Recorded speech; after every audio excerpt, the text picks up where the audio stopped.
दरम्यान वंचित बहुजन आघाडी आणि काँग्रेसच्या युतीची आज घोषणा होणार आहे। दुपारी 12 वाजता वंचित आणि काँग्रेस युतीची घोषणा केली जाणार आहे। केवळ मुंबईत नाही तर राज्यभरामध्ये काँग्रेस आणि वंचितची युती होणार आहे। काँग्रेसचे प्रदेशाध्यक्ष हर्षवर्धन सपकाळ आणि वंचितचे प्रदेशाध्यक्ष धैर्यवर्धन कुंडकर यांच्या उपस्थितीत युतीची घोषणा केली जाणार आहे। अशोक चव्हाण, बाळासाहेब थोरात, नाना पटोले यांना जे जमलं नाही ते हर्षवर्धन सपकाळांनी करून दाखवलं।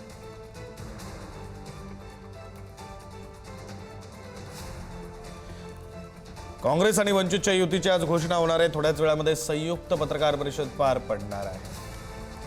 या संदर्भातली माहिती देत आहेत आपले प्रतिनिधी संदीप राजगोळकर। संदीप, अगदी विक्रांत, राज्याच्या राजकारणातली एक महत्वाची घडामोड म्हणावी लागेल। दुपारी 12 वाजता हर्षवर्धन सपकाळ आणि धैर्यवर्धन कुंडकर यांची कॉमन पत्रकार परिषद होणार आहे आणि त्यामधून ही युतीची घोषणा केली जाणार आहे। आगामीच्या सगळ्या महापालिका निवडणुका आहेत त्या सगळ्या निवडणुकांमध्ये वंचित आणि काँग्रेसची युती ही असणार आहे। फक्त मुंबई पुरताच नाही तर इतर शहरांमध्येही देखील ही युती केली जाणार आहे। दुसरं महत्वाचं, आगामी जिल्हा परिषद पंचायत समितीच्या ज्या निवडणुका आहेत त्यामध्ये देखील ही युती केली जाणार आहे।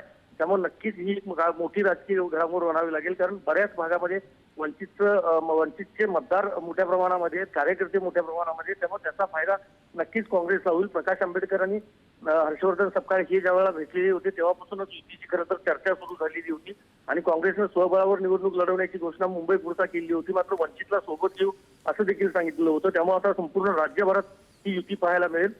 बघावं लागेल राष्ट्रवादी शरदचंद्र पवार पक्ष किंवा उद्धव बाळासाहेब ठाकरे यांच्याकडून आता नेमकं काय प्रतिक्रिया यायची, कारण त्यांच्या जी युती किंवा आघाडीचा निर्णय आहे तो अजूनही अधांतरी आहे। महायुतीचं एकीकडे जागा वाटप अंतिम टप्प्यात पोहोचलंय, मात्र महाविकास आघाडीचे किंवा विरोधातले जे राजकीय पक्ष आहेत त्यांचा अजूनही जागा वाटप किंवा युती आघाडीच्या घोषणा होत नाहीत।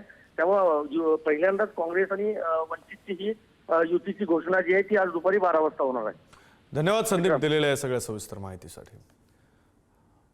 दरम्यान वंचितला सोबत घेण्याची आमची तयारी आहे, काँग्रेस नेते विजय वडेट्टीवार यांनी ही प्रतिक्रिया दिली। वंचित सोबतची चर्चा अंतिम टप्प्यात असल्याचे सुद्धा वडेट्टीवार म्हणालेत।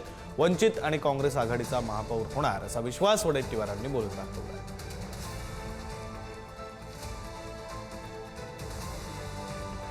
आता चर्चा अंतिम टप्प्यात आहे। एकदा हे सगळं झालं की त्याबाबत आपण बोलू, पण आमची भूमिका स्पष्ट आहे की वंचितलाही सोबत जाण्याची आमची तयारी होती। त्याबाबत प्रदेशाध्यक्षांनी आणि प्रकाशजी आंबेडकर साहेबांनी या संदर्भात चर्चा केलेली आहे आणि नक्कीच सांगतो तुम्हाला की काँग्रेस आणि वंचितची जर आघाडी झाली तर महापौर हा याच आघाडीचा असेल, इथे दुसऱ्याला कुठे स्कोप असणार नाही असं मला वाटतं।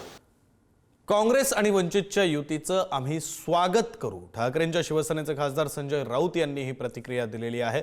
प्रकाश आंबेडकरांची ताकद काँग्रेसला मिळत असेल तर आनंद आहे असंही राऊत म्हणाले।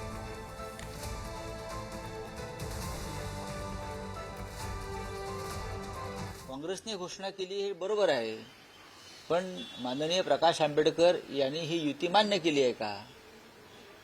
जर त्यांनी ती युती मनापासून स्वीकारली असेल तर प्रकाश आंबेडकर आणि काँग्रेसच्या आघाडीचं आम्ही स्वागत करू।